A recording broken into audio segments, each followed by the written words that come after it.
ابن شماسہ بحری رحمۃ اللہ علیہ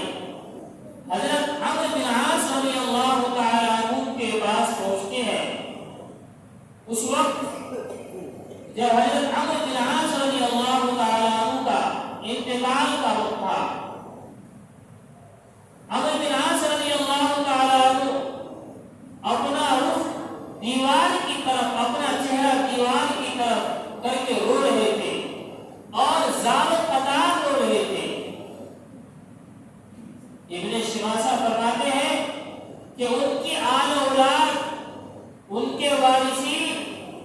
ان کے پاس تسلی کے لیے جاتے ہیں، دلاسا دینے کے لیے جاتے ہیں کہ آپ تو صحابی رسول ہیں، آپ کے بارے میں اللہ کے نبی صلی اللہ علیہ وسلم نے فلاں بشارت دی ہے، فلاں موقع پر فلاں خوشخبری سنائی ہے، کیا ایسا نہیں ہے؟ یعنی آپ کو تو اللہ کے نبی صلی اللہ علیہ وسلم نے بے شمار خوشخبریاں دی ہے، بے شمار بشارتیں دی ہے، تو آپ روتے کیوں ہیں؟ کیا آپ موت سے ڈر رہے ہیں؟ تو حضرت عمرو بن عاص رضی اللہ تعالیٰ عنہ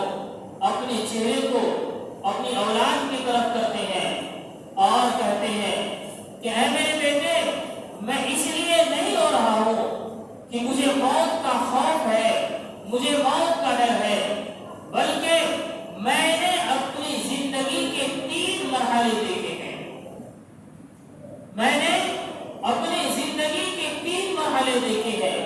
ان میں پہلا مرحلہ وہ تھا کہ جب نبی کریم صلی اللہ علیہ وسلم نے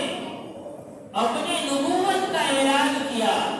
اپنی رسالت کا اعلان کیا، تو نبی صلی اللہ علیہ وسلم کے اس اعلان کے بعد میں وہ پہلا انسان تھا کہ جو نبی صلی اللہ علیہ وسلم کے سلسلے میں میرے دل کے اندر میں بے شمار نفرتیں تھیں اور بے شمار دشمنی تھی، حتیٰ کہ میرے دل میں نبی صلی اللہ علیہ وسلم کے سلسلے پہ بے شمار بغض تھی، اور میں تاک میں لگا رہتا تھا کہ کب موقع ملے کہ میں نبی علیہ السلام کو نعوذ باللہ قتل کر دیتا اور اس کا صفایا کرا دیتا اور اس کے قصے کو ہمیشہ کے لیے ختم کر دیتا۔ وہ فرماتے ہیں عمرو بن عاص رضی اللہ تعالیٰ عنہ، یہ میری زندگی کا سب سے پہلا دور تھا اور یہ سب سے بدترین دور تھا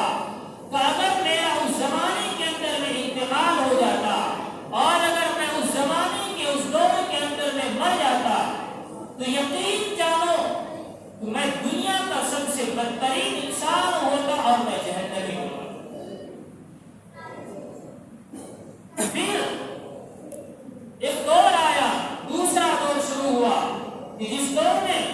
نبی صلی اللہ علیہ وسلم کی حقانیت کو ہم نے تسلیم کیا، نبی علیہ السلام کے پیغام کو ہم نے حق جانا، نبی علیہ السلام کی رسالت کو ہم نے حق جانا، اور اس حق کو جانتے ہوئے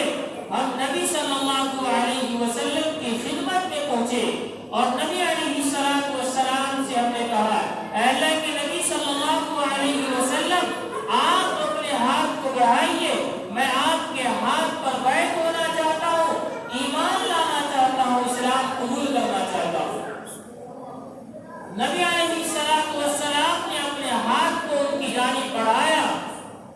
تو حضرت عمرو بن عاص رضی اللہ تعالیٰ عنہ نے اپنے ہاتھ کو کھینچ لیا۔ نبی علیہ السلام نے فرمایا، اے عمرو، کیا ہوا؟ ابھی تو تم نے کہا تھا کہ اپنے ہاتھ کو بڑھائیے، میں بیعت ہونا چاہتا ہوں، اسلام قبول کرنا چاہتا ہوں، اور تم نے ہاتھ کو کیوں کھینچ لیا؟ تو عمرو بن عاص رضی اللہ تعالیٰ عنہ کہنے لگے، اے اللہ کے نبی صلی اللہ علیہ وسلم، میری ایک شرط ہے، اگر آپ اس شرط کو مان لیں گے تب میں اسلام قبول کروں گا۔ تو اللہ کے نبی علیہ السلام نے فرمایا، کون سی شرط ہے؟ کیا شرط ہے؟ بولو۔ تو عمرو بن عاص رضی اللہ تعالیٰ عنہ کہنے لگے، میری شرط یہ ہے کہ اگر میں اسلام لے آؤں، ایمان لے آؤں، تو میرے اسلام لانے کی وجہ سے کیا میرے پچھلے سارے گناہ معاف ہو جائیں گے یا نہیں؟ اگر معاف نہیں ہوں گے تو میں اسلام قبول نہیں کرتا۔ تو اللہ کے نبی صلی اللہ علیہ وسلم نے فرمایا کہ عمر، تمہیں پتا نہیں الاسلام یہدم ما کان قبلہ، کہ اسلام ان تمام گناہوں کو ختم کر دیتا ہے جو اسلام سے پہلے اس نے کیے تھے۔ اسی طریقے سے حج ان تمام گناہوں کو ختم کر دیتا ہے جو ان سے پہلے کیے تھے۔ ہجرت ان تمام گناہوں کو ختم کر دیتا ہے جو اس سے پہلے کیے تھے۔ تو اس کے بعد عمرو بن عاص رضی اللہ تعالیٰ عنہ نے اپنے ہاتھ کو بڑھایا اور اسلام قبول کیا، اور نبی علیہ السلام کی خدمت میں لگ گئے۔ حضرت عمرو بن عاص رضی اللہ تعالیٰ عنہ فرماتے ہیں کہ یہ میری زندگی کا سب سے بہترین دن تھا، یہ میری زندگی کا سب سے خوبصورت مرحلہ تھا۔ اس زمانے میں، اس دور میں اگر میرا انتقال ہو جاتا، میری موت آ جاتی، یقین جانو کہ میں جنت نہیں تھا۔ کیوں؟